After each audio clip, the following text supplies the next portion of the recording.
boop. Okay, your girl is looking a little woo-woo right now. Oh, see her. Oh, stuck. Oh, you know how these things always be in stuff.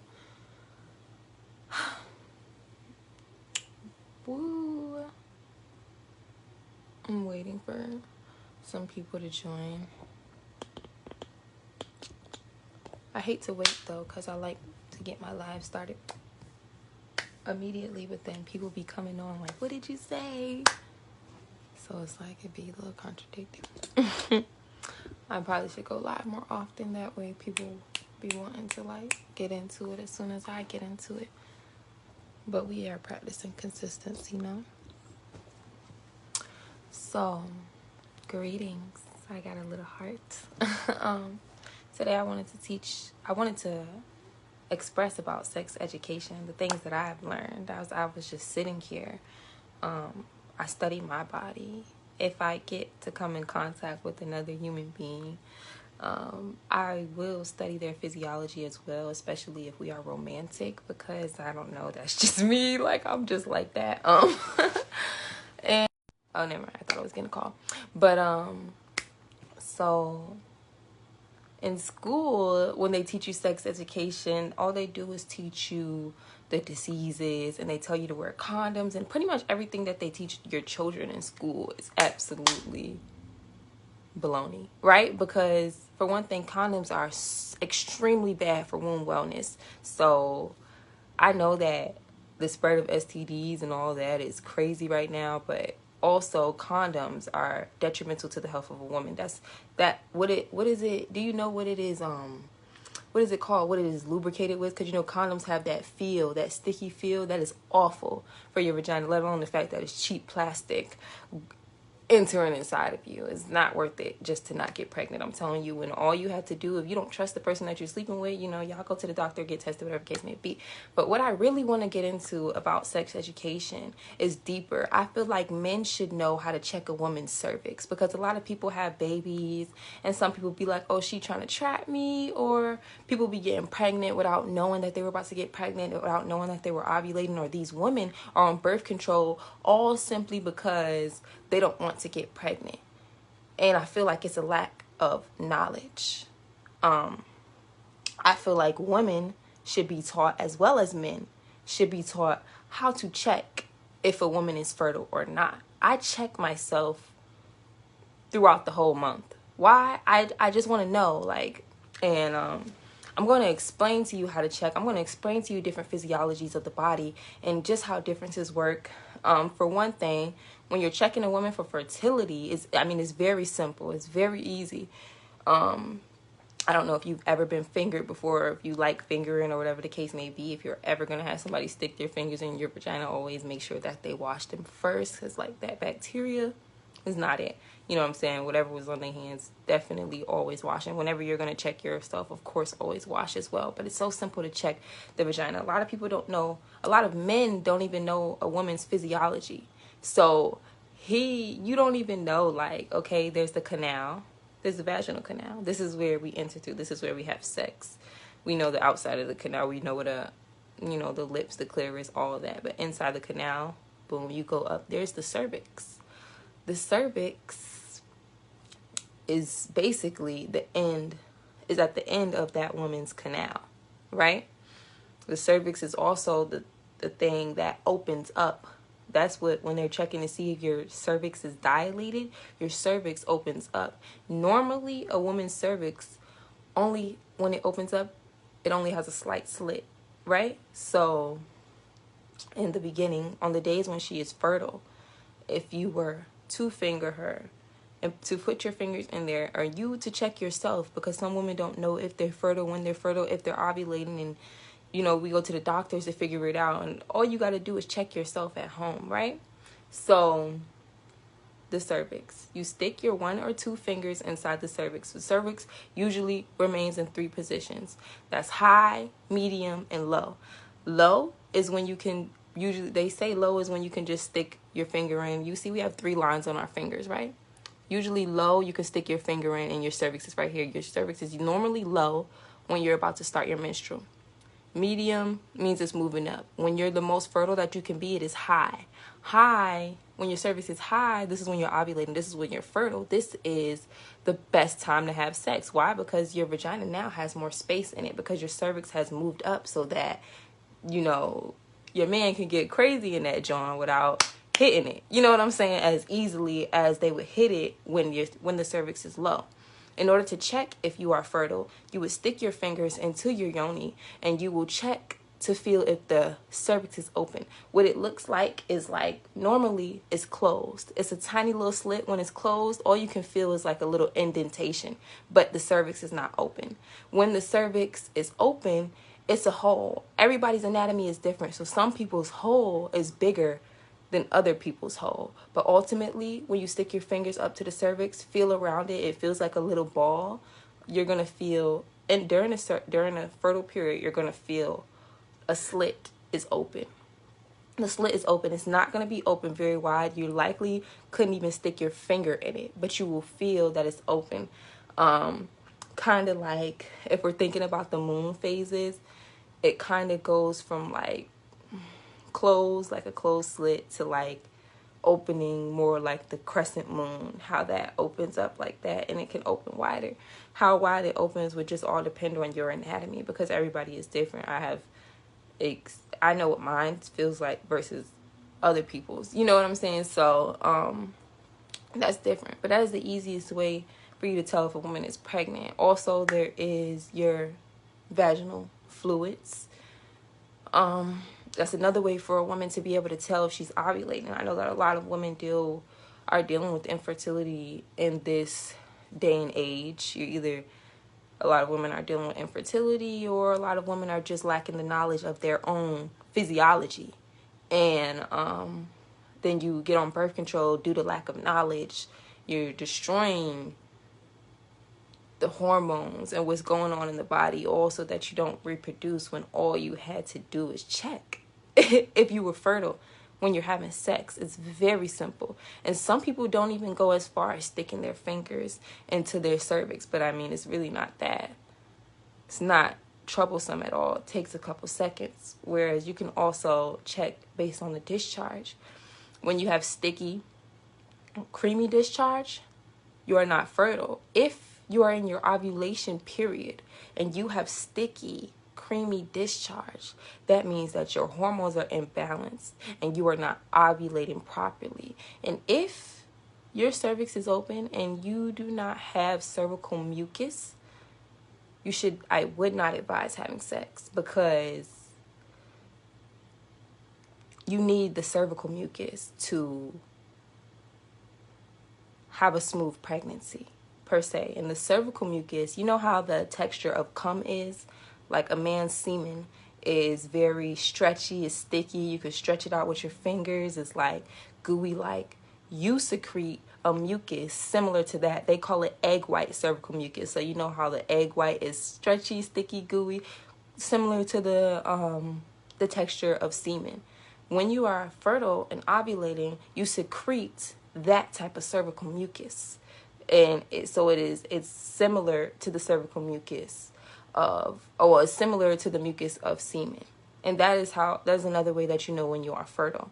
And usually you secrete that mucus 1 to 2 days before ovulating, and maybe while ovulating. Some women may only secrete that mucus for 1 day. Other women may secrete that mucus for longer. Some women even secrete that mucus when they are not fertile at the moment. So getting to know your body is extremely important. Like, it's so extremely important. And we just trust the doctors. We just be going to the doctors for the doctors to tell us about our body, when in actuality, all you have to do is study your body yourself, because the doctors are just giving you an estimate of women in general, who and what it's like. But when you study your own body, if you take the time to check yourself every month, now you don't have to do it every day, maybe every few days, every time you're entering a cycle. You know what I'm saying? Get the apps, because the apps help. Like Flow is one, Thermometer is one. What's the other one? Avia is one. These are all apps that help you to track your cycle. All you're going to do is put in your information, when your period started, when it ended. And they will do the rest for you. And all you got to do, the more information you log, the better. The apps will, when you have creamy discharge, log creamy discharge. When you have watery discharge, log watery discharge. When you have egg white cervical mucus, log it. And those apps help you to predict your periods naturally. And then also you can study yourself, because they're going based off of their study of many of thousands of women, but you are yourself. You know what I'm saying? I find some of the things that they say to be inaccurate towards my own body. You know what I'm saying? And you might find them to be inaccurate towards your body as well. That's why it's so important to study the physiology of self. I've been studying the physiology of self for so long that I've now studied the physiology of others just in comparison, just like how doctors do. It's research for me. You know what I'm saying? We all know that I actively participate. Never mind, we ain't gonna get in that. But anyway, so here's another thing. Here's more things. So now, if you go back in this video, you'll be able to tell when a woman is fertile. Also, one more thing is the feel of the cervix. Your cervix feels different. And the way they describe it, I don't really like it. But the way they do it, they say if it feels like the tip of the nose, it's kind of firm. And they say the tip of the nose is the firm S. And they say if it feels like the tip of the chin, it's medium. And if it feels like your lips poked out like this, that's when it's most fertile. That's the softest. But I feel like the chin, I'm very frail, so my chin is hard. So I feel like the tip of the chin is the hardest one. The tip of the nose is medium, and the lips pursed is next. So basically those three things. So if you're checking for fertility, and for men, I feel like it's important for men to check fertility, because y'all be complaining, oh, you didn't want no baby, oh, she tried to trap you, oh, this, that, and the third. And when all you gotta do is during foreplay stick your fingers up in that, in her yoni, and feel is she fertile or not. That way you know if you nutting her, the likelihood of you creating a baby. That's why I feel like it's important for men to know. But I also feel like it's extremely important for women to know, because the lack of knowledge that women have of self leads them to go to the doctor and think that the doctors know everything. And the doctors are giving you shit that's literally fucking you up. Right? And also, like I said, I don't agree with the usage of condoms, plastic entering your sacred space like it's plastic. We trying to ban plastic in general, so why would you then put plastic inside your portal? This is the most powerful thing in the world, period. Because this right here, this womb, our womb, is what creates life. If there are no more wombs that create life, the world is going to end. Unless it's just robots, right? Because this, our womb, is the most powerful portal, the most powerful thing in the whole world, in my opinion. And yet and still. So anyway, when you're checking fertility, you're checking to see how the cervix feels. Is it soft? Is it hard? You're checking to see if the cervix is open. Do you feel a hole in there or not? And you're checking the cervical mucus. Is her cervical mucus similar to the texture of semen? Or is it creamy and sticky? Or is it watery? Or is it dry in there? Because we have dry days and a lot of things.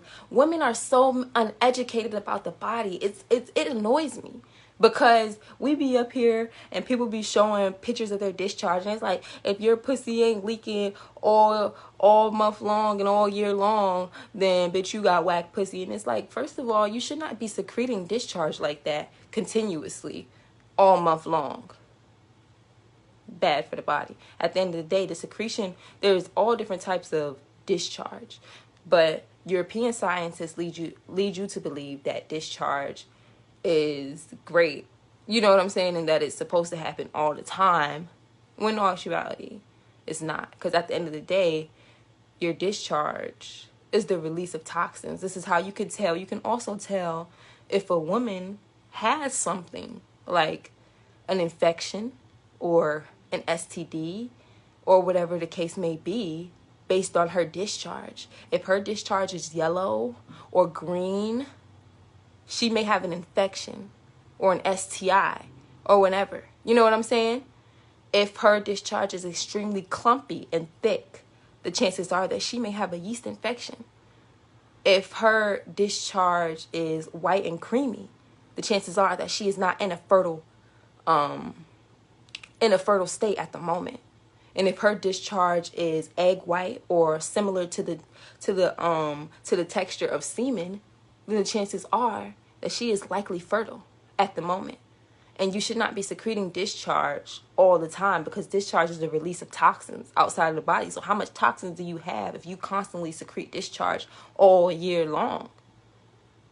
It's actually not natural, but you're led to believe that it is. See? And so what else do we have here?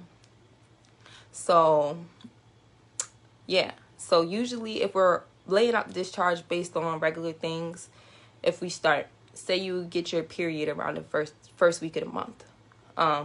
So around the time leading up to your period, your cervix is going to be lower. It's going to be harder. And it is going to be closed at first, and it will slightly open. It won't open as much as it opens when you're fertile, but it'll be a slight slit open to release the blood. And the discharge, at first, leading up to your period, you might be dry or you might have creamy discharge. Then when you start your period, your cervix opens a little bit, you start to bleed. That is the discharge that's coming out. It is the blood. Following bleeding, then you may have spotting. So if a woman has slightly brown, pink, or red discharge, she may be spotting. She may be about to come on her period, or she may be just getting off, or she may have just conceived, and it could have been implantation bleeding. And then, there's so much information, I know. But, and then, following the period is usually dry for a couple days, as the, the body is just in a transitional stage. It may be dry, it may be creamy following the period. And usually those days it stays like creamy. Your menstrual cycle versus your ovulation is 2 weeks apart, just like how the new moon and the full moon are 2 weeks apart. That is how it is with the menstrual cycle, and your ovulation is literally, usually for most women, about 2 weeks apart. So when after following the period, you may be dry, it may then turn creamy. It'll be creamy, it'll probably be thick and creamy for the next few days. As you lead closer up to ovulation, the discharge will get thinner. It will likely get watery, and it will transition from watery more so to egg white, cervical mucus, stretchy, clear or white discharge. Now, this is if you don't get any infections, because infections within the body, yeast infections, urinary tract infections, vaginitis, all that stuff, infections change the discharge. Because when you get an infection in your vagina, you have different discharge, because the discharge is releasing toxins. This is why if you have an infection, you may notice thick, white, clumpy discharge, yellow discharge, green discharge, maybe even brown discharge and not bleeding. Those are abnormal discharges. That is the sign of infection within the womb. But if you don't have any infections, it'll likely go like that. It'll turn egg white, cervical mucus. That's when you're ovulating. And then from there, after that, it'll likely turn creamy from there. And then you just repeat that cycle all over again. All over again, just like that. And, what else? There's also the differences in a woman's physiology. I know a lot of men, as being younger, men will feel like a certain woman's coochie is better than another woman's coochie. And it all depends on the physiology of that woman versus your shaft, right? Because usually I have noticed that a woman's womb will usually match her physique. So if a woman is tall and slender, it's likely that her vaginal canal is probably longer Whereas if a woman is shorter, that she's short. You know what I'm saying? Her vaginal canal may naturally be shorter than that of a woman who is tall, long and slender. So there's differences in that. And so when you're, putting your shaft as a man into a woman, if you have a smaller shaft and you go to have sex with a tall, slender woman, you may not like her her anatomy as much as that of a shorter woman, because to you it may feel like her anatomy is never ending. You know what I'm saying? Like, you can never reach the cervix because you're not long enough to. You know what I'm saying? Literally. And I mean, not trying to be funny, we all know that just like our yonis come in different shapes and sizes, so as well do y'all shafts. Y'all know that. And for a man who may have a longer shaft, who may be dealing with a smaller woman, sometimes when a woman cannot take, it might be because you are hitting her cervix too much. And you can bruise a woman's cervix by banging it, like constantly, just banging on it. It's just like if somebody were to sit there and punch you in the arm in the same spot repeatedly, tell me you're not going to start to feel sore in that spot. It is the same with the woman's physiology. Somebody needs to teach these men how to be more gentle with these women. And some women do enjoy that pain. Everyone's pain tolerance is different. Everyone is different. You know what I'm saying? But just overall, I know that men be bruising up women's cervix because y'all be humping like dogs. Like, you know what I'm saying? And not really taking your time and feeling the cervix and really feeling it out, and you're just banging in one spot repeatedly, and then when she can't take that spot anymore, it's like, oh, I'm gonna make you tap out. And it's like, is it really a good thing that you're making me tap out? Because if I'm tapping out, then that means it's probably starting to hurt. You know what I'm saying? So let's think about that as well. It's so many things about physiology and just the study of the bodies that I feel like goes unknown. I have taught myself extensively of the woman's body because, for one thing, I need to understand what I have, right? And I no longer do the doctors, European doctors, and their science and their studies and all that stuff anymore. So I took my health, my womb wellness, into my own hands. In order for me to do that, I had to learn what is going on in here. You know what I'm saying? I healed myself of infertility after being on birth control, after losing a child due to not understanding my anatomy. I healed myself of constant infections. I would get like yeast infections, all due to just what I was eating, because it's throwing off the balance within my yoni. A woman is so sensitive. I have been taking these steps to heal myself extensively, and in doing so, I had to study the body. I was infertile for a point in time. I was not ovulating, or I was ovulating, but I was not secreting cervical mucus. That is how I ended up losing a child, because I was ovulating. I was having intercourse consistently, but I was not secreting cervical mucus, and I was not tracking and logging my cycles or anything like that. So I wasn't even paying attention to it. And then I ended up having a bad pregnancy due to that. And I didn't even know that I was infertile. So that knowledge is so extremely important. And this is why I do this study. And I feel like in school, all they do is teach you the things. Like, they just try to scare kids. Like, oh, it's a chance that you can get this and that, so wrap it up, and this, that, and the third. In all actuality, I don't really worry about STIs or STDs, because nature cures those things. Anything like those things, those STIs and those STDs were created in the lab. And you can heal yourself from those. Just like me, I was getting recurring yeast infections due to the fact that I was always consuming yeast, bread, freaking, you know what I'm saying? Like I was always consuming stuff that was yeasty and candida-y. You know what I'm saying? Candida is like processed sugar. So I was eating a lot of bread, candy. Those are my favorite things. You know what I'm saying? Like literally bread, candy was probably the two main things that I loved the most.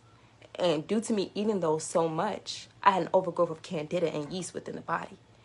That overgrowth of candida and yeast within the body went from my digestive tract down to my womb. So now then, every time I ate a piece of bread or a piece of freaking processed sugar, I'd start to get the signs and symptoms of a yeast infection. You know, so I had to, and you go to the doctor and they give you the medicine to get rid of the yeast infection, but the doctor didn't dare to tell me stop eating fermented foods, because the fermented foods are what is creating the yeast and bacteria in the body. But the doctors don't tell you that. I had to learn that and study that for myself. You know, they just give you their chemicals and go on about their day.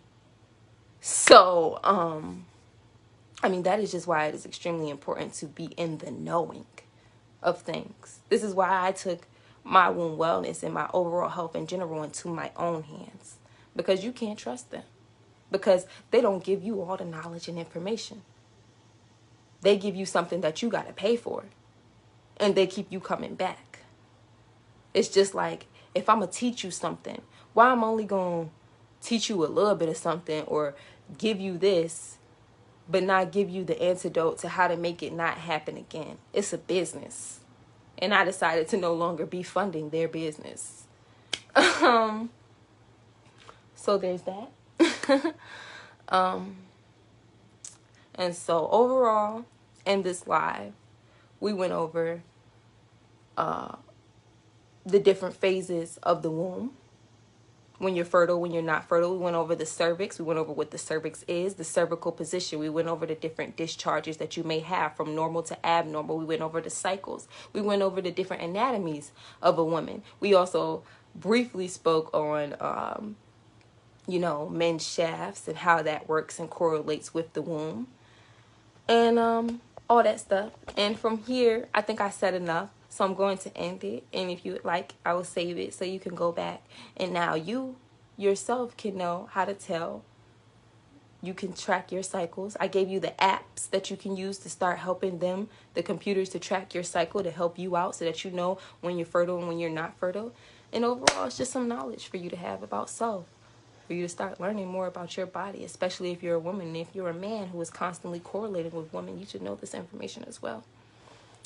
So yeah, thanks y'all.